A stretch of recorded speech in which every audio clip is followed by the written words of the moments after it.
Então, agora que a gente sabe com detalhes como a estrutura cristaloquímica dos minerais do grupo dos nesosilicatos funciona e como que ela é gerada e formada, a gente vai seguir um roteiro bem simples até o final dessa videoaula. Eu vou apresentar para vocês os subgrupos do grupo dos nesosilicatos com suas espécies, ou então o mineral propriamente dito, porque tem alguns, a gente lembra, que não fazem um grupo em si, são apenas uma espécie mineral. Então eu vou apresentar para vocês essas espécies minerais. Nós vamos nos concentrar principalmente na química desses minerais, ou seja, qual é a diferença deles para as outras espécies e os outros minerais. Até porque nós temos uma estrutura cristaloquímica muito semelhante. O que vai diferenciar as espécies é que tipo de elemento químico está dentro da fórmula química geral e, por consequência, da estrutura cristaloquímica. E também nós vamos nos concentrar em como nós diferenciamos essas espécies em lâmina em microscopia, beleza? Então vamos começar pelo grupo das granadas. Como o próprio nome diz, não temos apenas uma granada, temos várias espécies de granadas. Todas elas fazem parte do grupo das granadas. E elas têm, além da estrutura cristaloquímica, a fórmula geral muito semelhante também. Nós temos os tetraedros de silício e nós temos dois sítios catiônicos. O sítio B é o lugar onde os cátions trivalentes menores vão entrar. Pelo fato de eles serem trivalentes, eles já são menores quando comparados com os bivalentes e monovalentes. Geralmente falando. Só uma maneira qualitativa de fazer essa comparação. Então, os cátions trivalentes menores, como ferro, como alumínio, como cromo, vão entrar aqui no sítio B. E no sítio A, são os cátions bivalentes grandes. Então, nós podemos ter o zircônio como um cátion bivalente, o tório, o cálcio e assim sucessivamente. Tem vários outros exemplos aí. Essas grandes diferenças na ocupação desses sítios vai dar as mais variadas espécies de granadas. Então, as granadas, além delas terem o grupo próprio delas, as espécies minerais se dividem em dois grupos específicos. Então, agora a química vai ser muito importante para a gente entender como organizar, classificar esses tipos de minerais. Então, as granadas se dividem em granadas aluminosas ou granadas cálcicas. Então, vejam que a fórmula química é muito importante para a gente classificar o mineral também, porque o alumínio entra no sítio B e o cálcio, se existir na estrutura, vai entrar no sítio A. Então, prestem atenção na fórmula e também prestem atenção na divisão das granadas dentro do próprio grupo delas. As granadas de alumínio são aquelas que podem ter baixo ferro, magnésio e manganês. Aqui está errado, desculpe. Na verdade, um desses magnésios era para ser manganês, né, Mn. E nós temos as granadas de cálcio, que podem ter baixo cromo, alumínio e ferro. Então vamos lá. As granadas de alumínio, elas são representadas a partir desse acrônimo aqui, porque as granadas de alumínio são, na verdade, três espécies diferentes: o piropo, a almandina e a espessartita. Então vejam que interessante, todas elas são granadas aluminosas, todas elas têm alumínio no seu sítio B. Isso significa que o cálcio é ausente, não só na estrutura, como aonde ele deveria estar, que é o sítio A. Isso gera três tipos de granadas. O piropo, ele é aluminoso e rico em magnésio. A almandina é aluminosa e rica em ferro. E a espessartita é aluminosa também e rica em magnésio. Então, todas elas têm muitas semelhanças. A única diferença vai acontecer nos elementos químicos que vão ocupar os sítios catiônicos. Em sua maioria, o magnésio, no caso do piropo, ferro 2 no caso da almandina e manganês na espessartita. Por outro lado, as granadas de cálcio também tem esse acrônimo aqui, a gente usa o acrônimo ugrandita para se referir às granadas de cálcio, porque elas são três também. A uvarovita é uma granada rica em cálcio e cromo. A grossulária, uma granada rica em alumínio e cálcio, e a andradita, que na verdade é uma granada rica em cálcio que tem ferro 3 na sua estrutura. Isso vai gerar uma diferença marcante, tanto é que temos duas espécies, porque se vocês lembrarem da fórmula química, cátions trivalentes têm um sítio específico, cátions divalente tem outro sítio catiônico específico. E no caso da grossulária, nós temos alumínio e cálcio convivendo na mesma estrutura cristaloquímica. Isso vai gerar uma granada específica, no caso a grossulária. Nós temos então 6 tipos de granadas específicas. Elas têm as suas particularidades químicas, mas em relação à estrutura cristalográfica, elas são muito semelhantes. E quais são as características? Bom, as macroscópicas vocês podem ficar à vontade para ler quando vocês quiserem. Basta eu relembrar apenas para vocês que as granadas são consideradas, sim, minerais máficos. Em microscopia, nós não conseguimos fazer a divisão, fazer a classificação específica das granadas. Então, nunca você vai conseguir chegar a um ponto em que você vai chegar a dizer que essa granada é um piroco. Não, nós não conseguimos fazer esse tipo de análise. Mas nós conseguimos diferenciar as granadas como um grupo, assim como a gente faz com o grupo da olivina.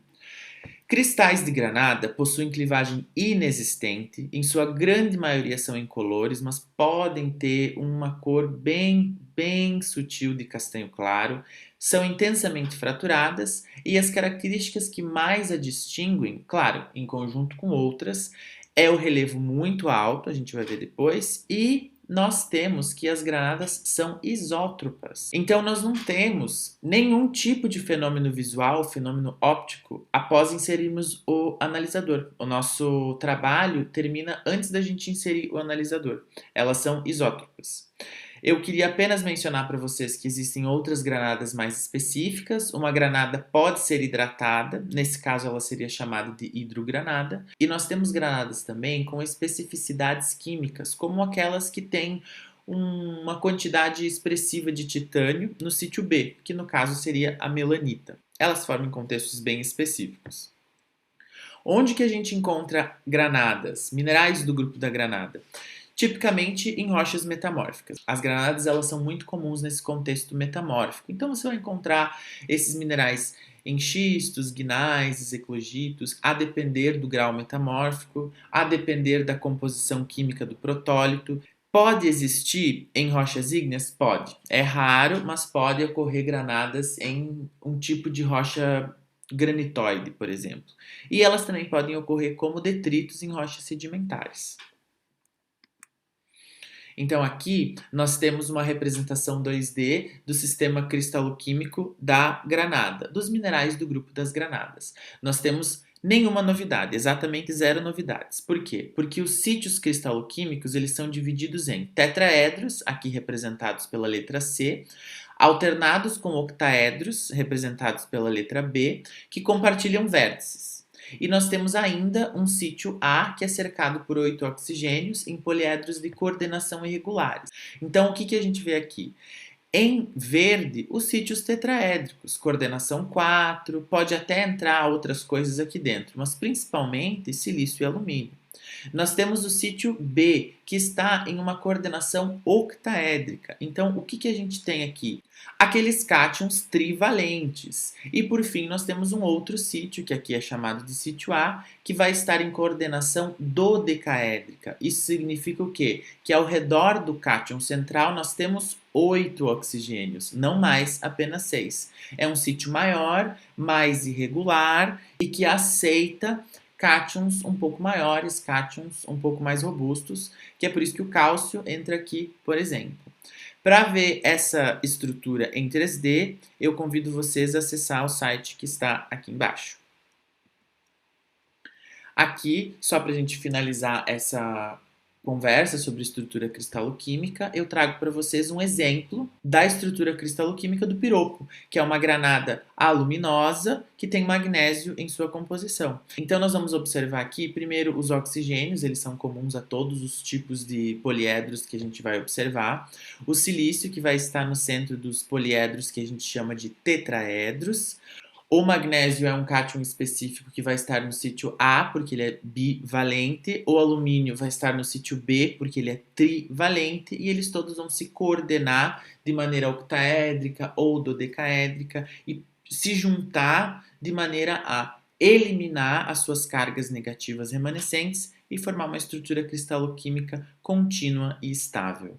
Aqui é uma imagem bem interessante que ela é lúdica muitas vezes, mas ela também é importante sob o ponto de vista químico e geológico, porque a gente consegue ter uma noção das substituições químicas que vão ocorrendo para a gente gerar os mais variados tipos de granadas. Então vejam que de um lado da imagem a gente tem as granadas que são cálcicas, do outro lado da imagem a gente tem as granadas que são aluminosas, e entre elas a gente vai vendo as substituições que vão variar entre ferro, magnésio e manganês ou cromo, ferro e alumínio lá do outro lado. Então, notem como essa imagem é muito rica em detalhes e cada uma das granadas tem a sua composição química específica. Como nós temos granadas diferentes, nós vamos ter, obviamente, composições químicas diferentes, que a gente já consegue ler com uma certa facilidade. As três primeiras aqui em cima são as granadas aluminosas, elas têm alumínio na sua composição. Cada uma delas vai ter um cátion diferente. As de baixo são cálcicas, olha que interessante, e cada uma delas também vai ter outros tipos de elementos em sua composição.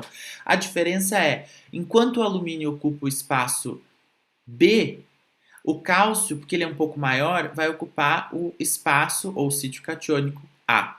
Isso vai gerar uma série de diferenças ópticas nesses minerais. Então, por exemplo, o índice de refração tende a ser maior, por exemplo, em minerais que têm mais cálcio no seu sistema.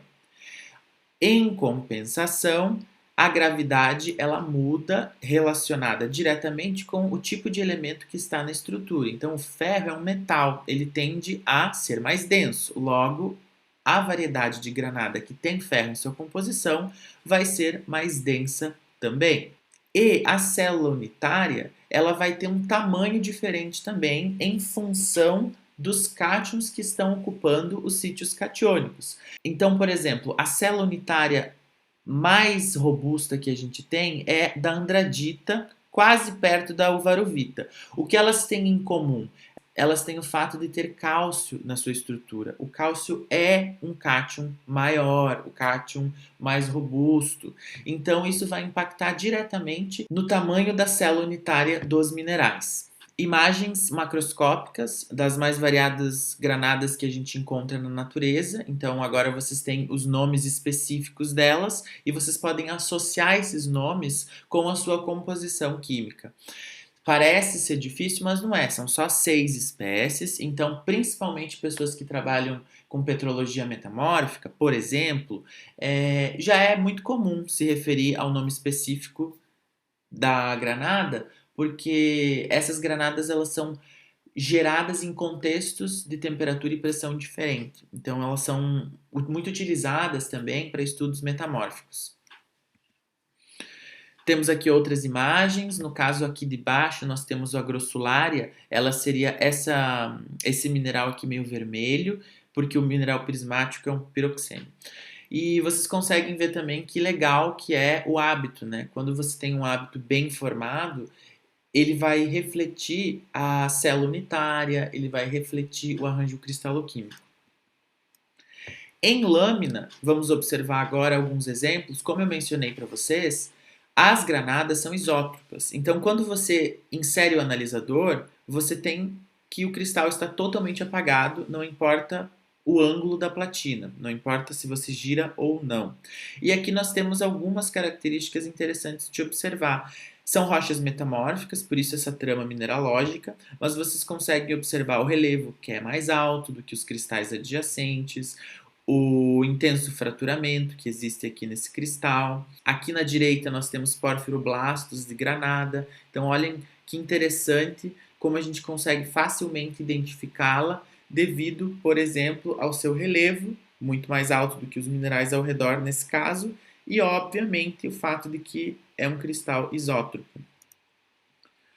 Mais imagens, então aqui a imagem à esquerda é interessante porque a gente tem cristais de granada com inclusões de biotita. Então olha que interessante como o cristal tem um relevo levemente maior do que a da biotita, mas facilmente identificável e distinguível quando a gente insere o analisador. Esse cristal é totalmente isótropo. Aqui nós temos na outra imagem um cristal, um pórfiroblasto de granada com inúmeras inclusões, são texturas específicas que vocês vão observar lá em petrologia metamórfica, mas contam histórias de evolução metamórfica muito interessante, então é muito comum, do ponto de vista de mineralogia descritiva, nós encontrarmos em lâminas metamórficas cristais de granada com essa textura aqui, com muitas inclusões, que pode ser de quartzo, cristais de quartzo, de mica, a depender. Outras imagens interessantes, então aqui, por exemplo, na esquerda, outro pórfiroblasto de granada. Nós temos aqui algumas feições metamórficas que também são interessantes para contar a história de temperatura, sentido de movimentação desse corpo rochoso, de onde essa lâmina é proveniente, claro, né? Na outra imagem nós temos aqui também outros cristais de granada que foram deformados, então eles estão com uma deformação plástica aí bem interessante de se observar, mas para nós é importante diferenciar e identificar a granada. Então olha que interessante, novamente, relevo, alto, intenso fraturamento, cristais isótropos. Então você já chega a uma conclusão rapidamente. Vamos entrar em outro grupo agora, o grupo dos aluminosilicatos. Então, o grupo dos aluminosilicatos, também muito importante para o mundo da petrologia metamórfica, dos estudos metamórficos em geral, tem uma fórmula geral muito simples, porque eles são polimorfos. O grupo dos aluminosilicatos é formado por 3 polimorfos. Nós já sabemos o que são polimorfos. Minerais com a mesma composição química, mas cristalizados em sistemas diferentes. No sentido de, eles têm a mesma química, mas diferentes formatos. Então, eles são formados essencialmente por alumínio e tetraedros de silício. Muito simples. Quem são os 3 polimorfos? A cianita, a silimanita e a andaluzita. Então, cada uma delas tem uma diferença na sua composição cristaloquímica. Então, não é a química que vai ser importante aqui, é o arranjo cristaloquímico, como eles estão se organizando entre si. Nós temos que a cianita se cristaliza no sistema cristalográfico triclínico, que nós estamos vendo aqui na esquerda, caracterizado por ter todos os 3 eixos diferentes e todos os ângulos entre os eixos também diferentes de 90. Já a silimanita e a andaluzita se cristalizam no sistema ortorrômbico, que está aqui representado na direita e é caracterizado por ter todos os eixos diferentes entre si, mas os ângulos entre esses eixos todos são iguais a 90 graus. Então, em termos de organização, simetria, os cristais do sistema ortorrômbico são sim mais simétricos que os cristais do sistema triclínico. E como eu falei, a cianita, silimanita e andaluzita são muito utilizados em estudos metamórficos, porque esses minerais são muito bons geotermômetros e geobarômetros, ou seja, eles conseguem estimar com uma grande precisão temperaturas, janelas de temperaturas específicas ou janelas de pressão específicas sob a qual aquela determinada rocha que você encontrou esse mineral foi submetida, beleza? Então vamos partir para frente. Esse é um dos gráficos, um dos diagramas mais importantes da petrologia metamórfica e do metamorfismo em geral. Por quê? Porque nós temos um gráfico simples que relaciona a pressão com temperatura e os campos de estabilidade desses 3 aluminosilicatos. Então, a elipse vermelha está chamando atenção para um ponto tríplice, em que exatamente nessa temperatura e exatamente nessa pressão, você poderia ter a coexistência de 3 espécies de aluminosilicatos em um mesmo ambiente, ou seja, uma mesma rocha.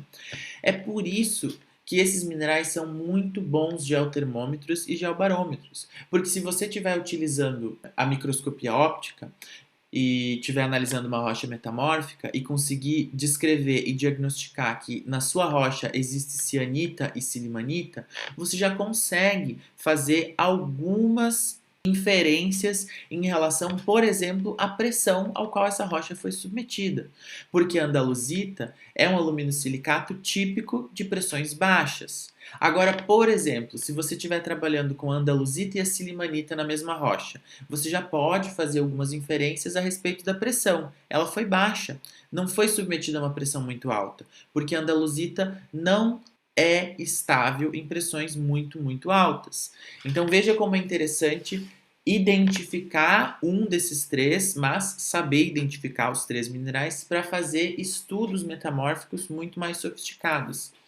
Esses minerais são chamados de minerais índices. Eles definem zonas metamórficas específicas a respeito de temperatura e pressão. Então, de maneira geral, a cianita é um aluminosilicato típico de altas pressões, a andaluzita é um aluminosilicato típico de baixas pressões e a silimanita é um aluminosilicato que se dá bem com pressões diferentes, mas tipicamente é um aluminosilicato de altas temperaturas. Tudo isso vocês vão rever em petrologia metamórfica, mas daqui é importante vocês tirarem o quê? O conhecimento de como identificar essas três espécies minerais em lâmina. Porque ao contrário do grupo das granadas e o grupo das olivinas, o grupo dos aluminosilicatos é sim passível de ser reconhecido, diferenciado em lâmina, cada uma de suas espécies. E a gente vai ver isso mais para frente. E depois, subsequentemente, a saber como identificar, vocês vão poder utilizar esse conhecimento para fazer outros tipos de análises, porque esses minerais eles são muito importantes quando a gente trabalha com terrenos metamórficos. Quais são as características dos aluminosilicatos? Bom, nós temos aí elencado as características macroscópicas mais comuns, mais interessantes de vocês observarem.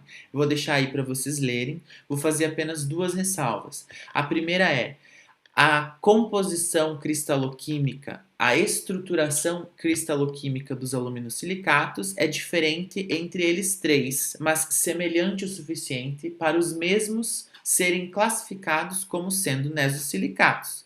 Então vocês entendem que existem semelhanças, mas existem diferenças. E eu convido vocês a acessar esse link aqui, onde vocês vão poder ver com clareza e detalhe os três tipos de composição cristaloquímica que define a cianita, a silimanita e a andaluzita. E também apenas chamar a atenção para vocês de que a cianita é um dos poucos minerais que possuem dureza diferente a depender do eixo cristalográfico que você está paralelizado. Então, paralelo ao eixo C, a dureza é uma. Perpendicular ao eixo C, a dureza é outra. Então, isso é uma característica interessante da cianita, facilmente reconhecível em macroscopia. Microscopicamente, os cristais possuem muitas semelhanças também, mas diferenças o suficiente para nós podermos individualizá-los. Então, embora todos sejam incolor e todos eles tenham boas clivagens em duas direções e muita fratura, pode ter, pode não ter, mas é comum. Nós temos algumas características importantes que podem ser utilizadas para diferenciar esses cristais. A começar pelo índice de refração. Vejam que a cianita tem um índice de refração um pouco maior do que os seus dois outros companheiros aqui, né? Então, a gente pode inferir que o relevo da cianita é um pouquinho maior do que esses dois aqui. Se mesmo assim a gente não conseguir fazer esse tipo de distinção, até porque você teria que ter eles juntos para fazer essa comparação, você pode trabalhar com a birrefringência. A birrefringência também é diferente. A birrefringência da andaluzita tende a ser muito mais baixa do que, por exemplo, a da silimanita e até mesmo a cianita. A extinção também é diferente. A cianita possui uma extinção oblíqua, ela tem um ângulo de extinção. Já a silimanita e a andaluzita não, elas possuem extinção reta. A figura e o 2V também é interessante, porque apenas a silimanita é biaxial positivo. Os outros são biaxiais negativos. E o ângulo 2V da silimanita tende a ser baixo e da cianita e da andaluzita alto. Então, existe um protocolo a ser seguido para diferenciar os aluminosilicatos. Em primeiro lugar, nós conseguimos identificar com facilidade que nós estamos trabalhando com algum tipo de aluminosilicato. A gente observa isso em função da birrefringência, do relevo, e daí a gente vai fazendo algumas inferências até tentar chegar a uma classificação em relação à sua espécie. Podemos inserir o analisador, obviamente, para fazer outras análises. Vamos trabalhar com conoscopia para identificar com clareza qual espécie é. Mas é possível sim fazer essa distinção em mineralogia descritiva, em microscopia óptica. E aqui alguns exemplos de imagens de como esses minerais ocorrem na natureza. Principalmente, eles vão ocorrer em rochas metamórficas, tá? Os aluminosilicatos pertencem ao mundo das rochas metamórficas. É lá que vocês vão se preocupar com eles, encontrá-los e descrevê-los. Mas vocês precisam saber quem eles são para chegar lá, né? Então aqui nós temos alguns exemplos de minerais do grupo dos aluminosilicatos em macroscopia. Vejam que nem sempre é possível diferenciá-los macroscopicamente, mas de vez em quando é possível, principalmente devido àquela característica da dureza lá da cianita. Em lâmina, é tranquilo diferenciá-los. Então, lembrem-se daquele slide resumo que eu mencionei anteriormente para vocês e associem aquelas características com as imagens que vocês vão ver agora. A andaluzita, além de todas aquelas características, existe uma feição típica que acontece apenas em cristais de andaluzita, que é chamada quiastolita, que é uma feição que muitas vezes parece uma cruz, mais ou menos no meio do cristal, que é por causa de algumas reações carbonatadas que acontecem no interior do cristal, mas de qualquer maneira o fenômeno visual que a gente tem é esse que vocês estão vendo nas imagens à esquerda. Parece uma cruz, parece uns tentáculos que vão até os eixos finais do cristal, e isso acontece de vez em quando, tá? Não é todo o cristal de andaluzita que vai ter isso. Por exemplo, a imagem à direita são cristais de andaluzita que não tem esse tipo de feição. Mas mesmo assim a gente consegue observar pelo menos clivagem em uma direção, a gente consegue observar que a cor de interferência é baixa, cinza de primeira ordem, mas o relevo é alto comparado a outros cristais aqui na lâmina, por exemplo.